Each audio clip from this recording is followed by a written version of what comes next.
Pleased to have you as a guest on Like It Is. Thank you. How did it all start? Had music always been a part of your life from when you were a little boy? Yeah, growing up musical family, grandfather, mother, uncle, sister, Pitney, everything. What part of Jamaica? St. Anne's, Yeah? That's in the country. What town? A town called Rodnall. It's not well known, It's a little place up in the hills, Yeah. How big is your family? Well, my family is really a big family, Malcolm. Them family name is Malcolm. There's plenty. That's a good name. Yeah. When did you begin to get involved in music, really? About 1958. Doing what? Well, we always interested in music, but that time I was learning trade, and meet up some guys who can sing. One named Desmond Decker. And so we started out from kind of rehearse together and thing, And then one day we went away, do some recording. Then I fell after. Mm-hmm. You weren't doing the same kind of things then that you're doing now. What kind of music was it in the beginning? That music was ska. Ska? Ska music, yeah. Well, how does ska differ from reggae? Ska is different in sound, different in style, different playing, Mm-hmm. Ska is a more quicker music than reggae. No relation? Yeah, it's almost the same music breakdown for go much slower, Same root? Yeah. Uh-huh. It's almost the same music, ska. But only say now, if it was playing at 33, it started playing at 7.5, I hear Get it more. That's a good analogy. How does reggae and ska come out of Calypso? Many people ask that. Yeah, huh? because the Calypso was always there first, Right. And then when the musicians in Jamaica started to play, although them can play Calypso too, because they play a lot of Calypso, but because the American influence music come past through down there, them start to kind of get more to, them time used to have Fats Domino. Yes.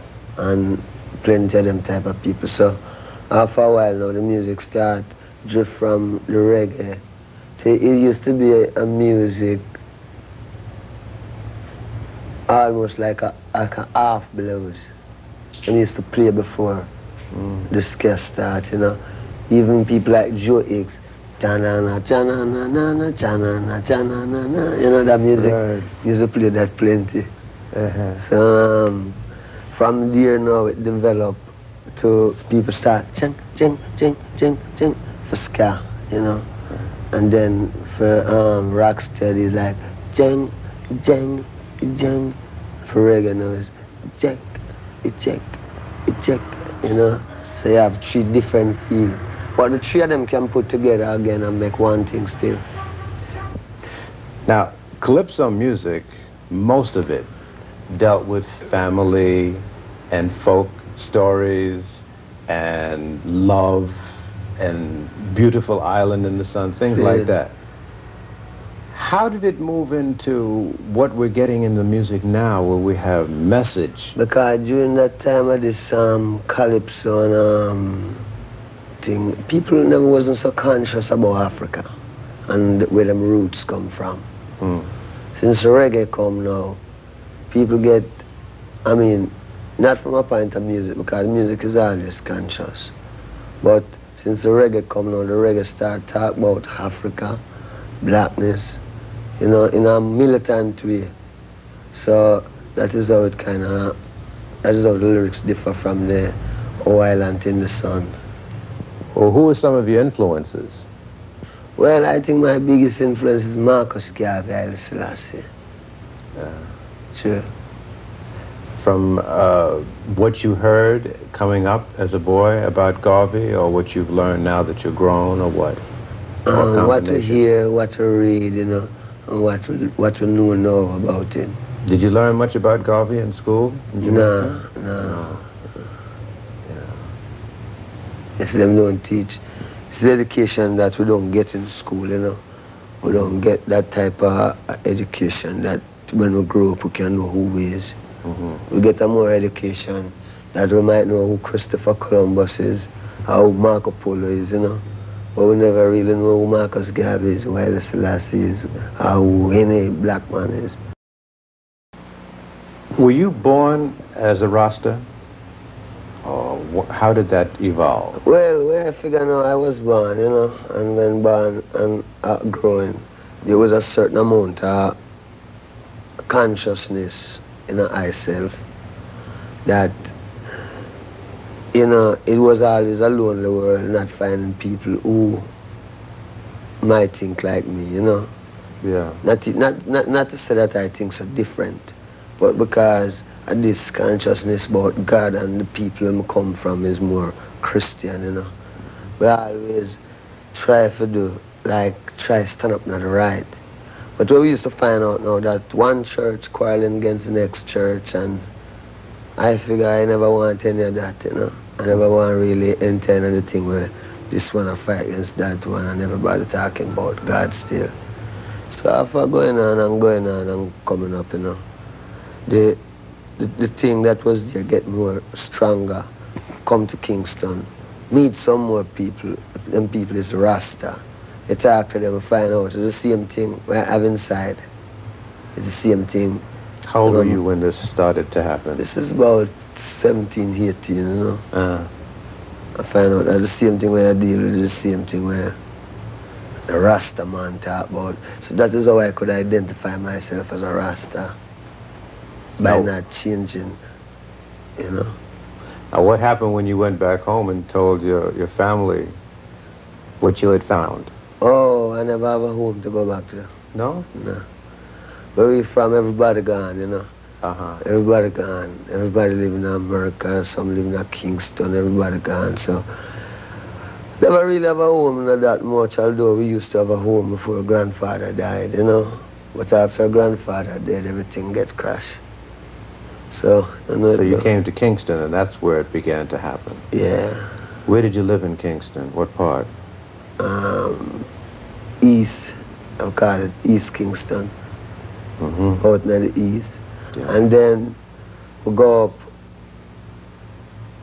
up a place named Oxford Street, you know, down to Spanish Town Road, down to then up to Trenchtown. Yes.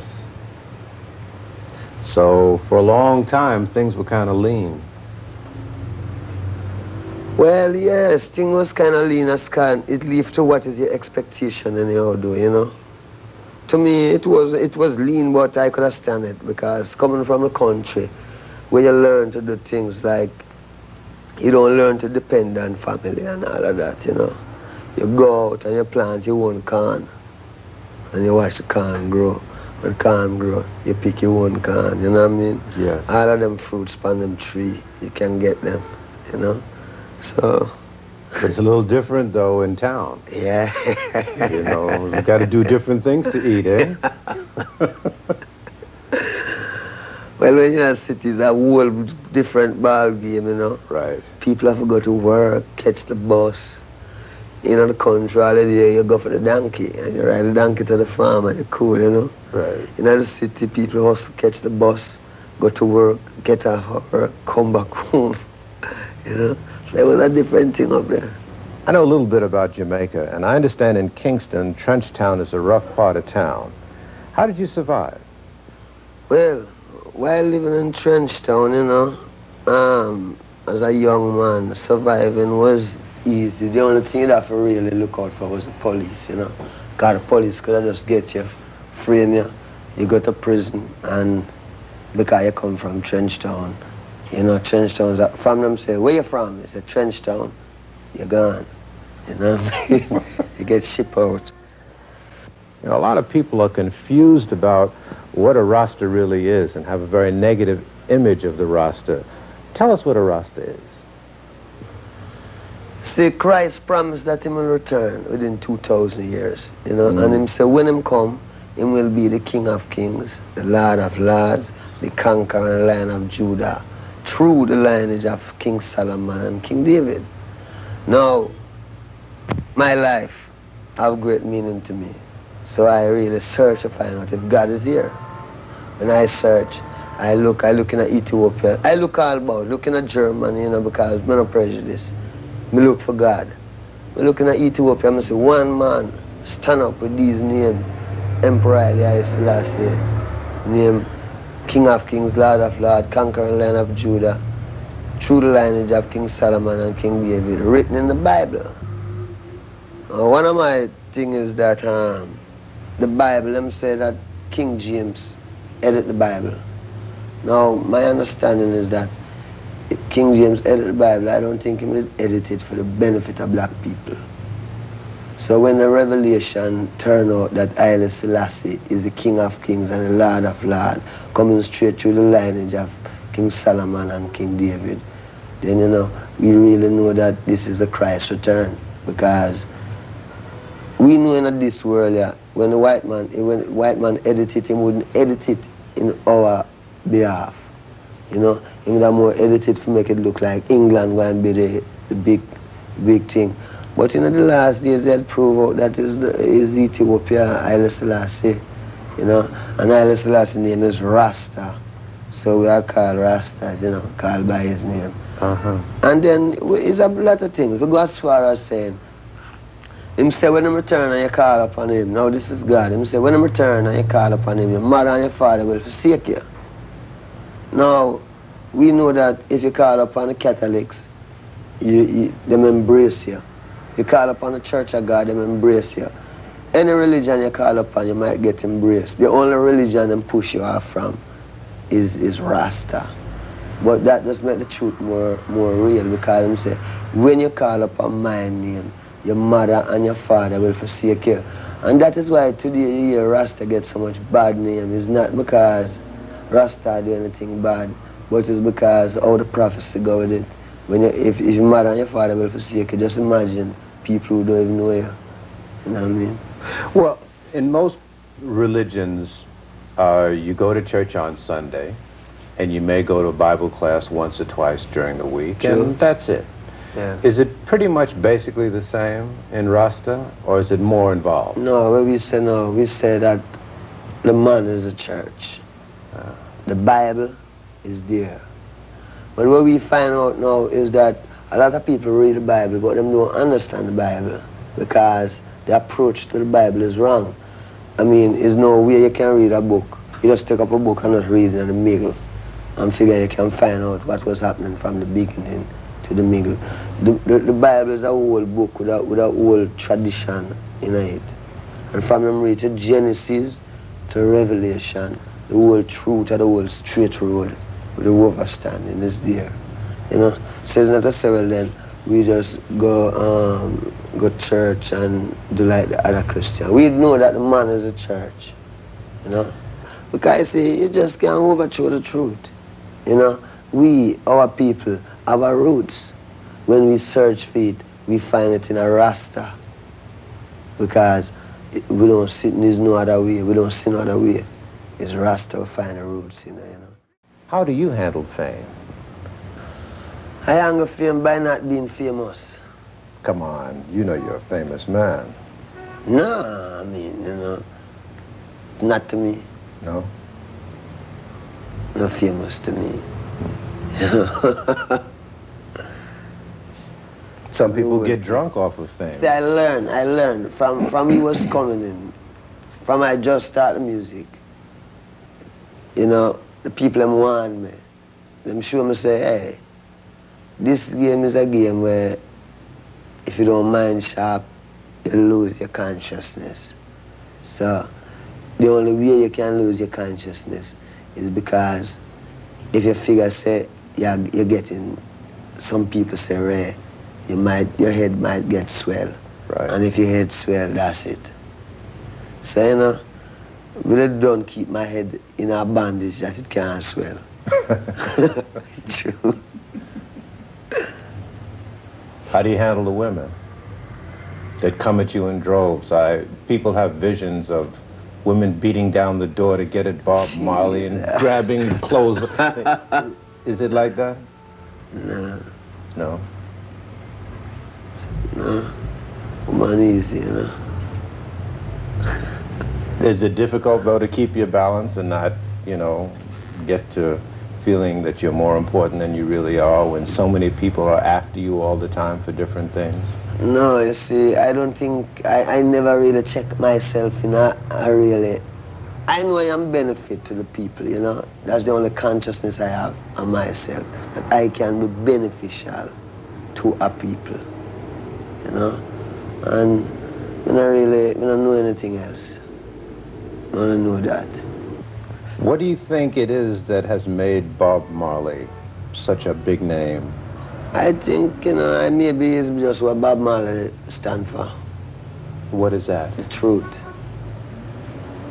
And the determination to stay alive and survive. You know? You have a record out called Survival. Yeah.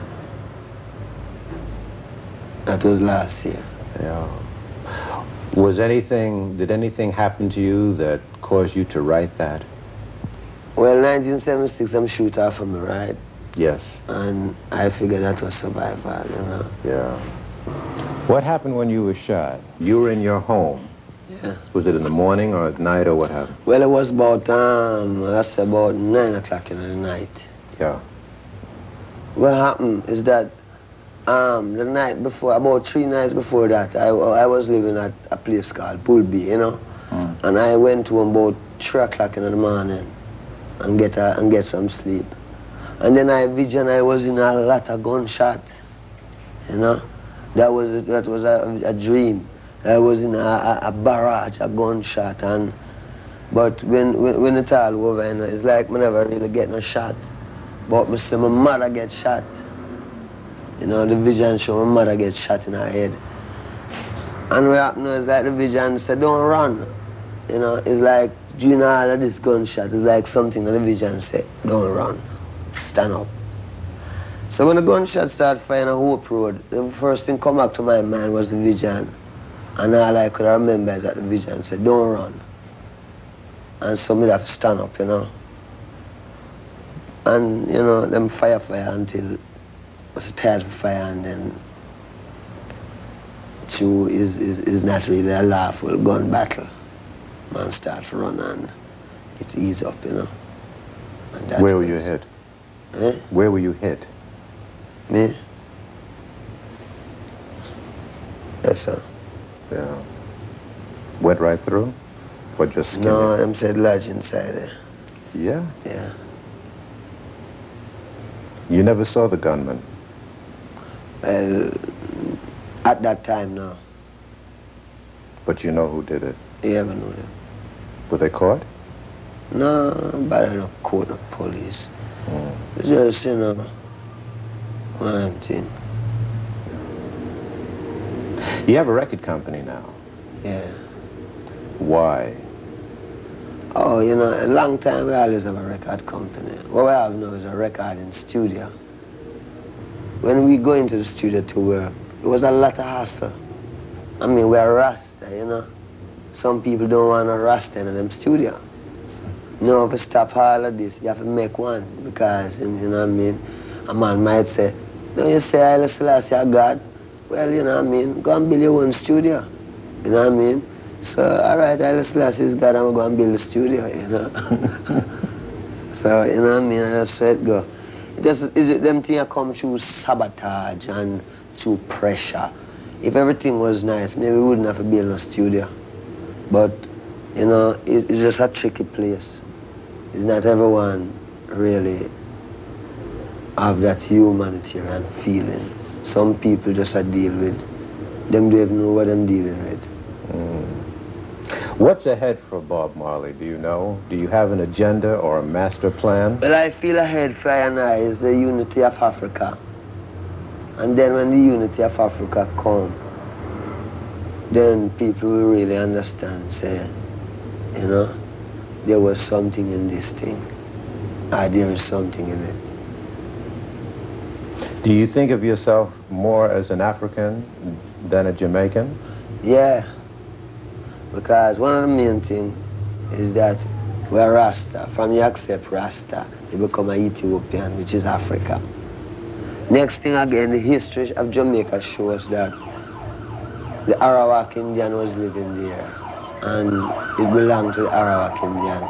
Now, our history show that through slave business, black people come out of the Western thing, you know? So we still figure, say, Africa is a root, you know, and this is where we must return to. What do you see as most of Africa's problems as far as uniting? I mean, I see Africa's problem is that outside people keep on fatiguing the people, you know, and make them can't really get them things together, you know. If it's not this superpower, it's that superpower. But Africa is only a place which part of them used to exploit, you know. Nobody no really. Africa so rich that it become a man just go to Africa, steal out what he want, steal and carry back in a film country. And Africa stay there like, you know, well, Africa ready. Garvey used to say Africa for the Africans. Is that how you feel? Yeah, Africa for Africans, a woman abroad, you know. True. Will your home base though always be Jamaica, or someday would you like to live in Africa? No, someday going to be in Africa. Yeah. Maybe we up in Jerusalem, you know what I mean? And then Bible land. And what do you think lies ahead for Jamaica? I think what lies ahead for Jamaica is that Jamaica is a beautiful island. The best thing Jamaica could have been is just like how Jamaica, like how England owned Jamaica. Jamaica must make some part of Africa own Jamaica. You know what I mean? And it work more nicer, I mean, you know. But if it's going to be a thing which probably we always going to have a war. Because the only solution is either them get themselves with Nigeria or with someone, you know what I mean? But make Jamaica become some African, something to do with Africa, that Africa own Jamaica, you know? But because the people and them whole heap ideology and philosophy where they want to come with, you know, some people want to be Marxist, some want to be this, some want to be that, and nobody don't, and plenty of people don't want to be with them is, and where them is African, and Africa have its own culture, and its own people, and you know, all it needs is people who keep it down for either die out of the earth or something. What is your feeling about the condition of black people here in the United States? I feel like black people should develop themselves, you know, not to several then just developing up yourself having a prejudice thing to it.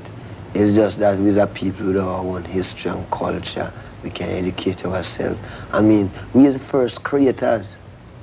So we have to really, everything when you see on this earth here, is a black man make it. And I'm saying that the white man don't make some, but all wisdom come from the black man. You know, a lot of young viewers look up to you and are going to want to hang on every word and every syllable. Do you have a message for young people? Well, you know, the whole thing again is to really check out the truth of Rasta and don't make like follyism. Don't make it check it out. And don't get too busy that you can't check out the truth. Because the truth is there. And Africa awaits its creators. And we know that the people in the West, headwise, it's them ready, you know. It's them have to learn, come learn. What them learning in the West, them have to carry it home to them people. Make it be a benefit to the people. Because, I mean, how long must the black people suffer? And these are people, you know? And then we have our own culture, we have everything. We don't shatter anything. We have everything. Plus we have a land that no one is living there. And we must go home to it. And when you go home, you can build all of these big buildings if you want. I mean, if you miss a city, build a city. You know what I mean? If you want a car, you can get a car. I mean, I don't see the big thing. One time America was, you know what I mean, maybe used to have lots of all what I call it, all sort of thing I walk through. Africa is a peaceful place. Then we want to fool black people, but it's a jungle and blah, blah, boom, boom. Where have you been in Africa besides Ethiopia? Zimbabwe, Oh, yeah? yeah, Gabon. How did Zimbabwe strike you? Well, you know, Zimbabwe nice, man. Zimbabwe really nice. I mean, you know, it's like a paradise in a place. You know, when you go in and see it. Beautiful. How did the people react to you?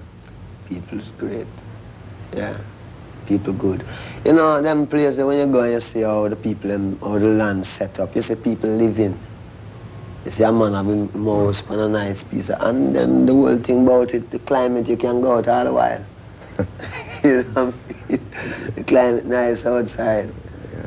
If you want to look upon a few lions and things, you can walk and go.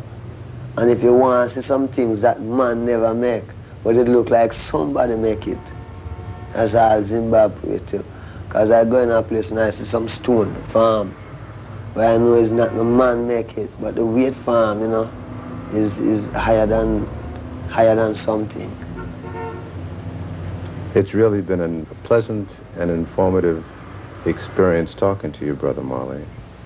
Nice. I thank you for your time. I agree. Wish you well.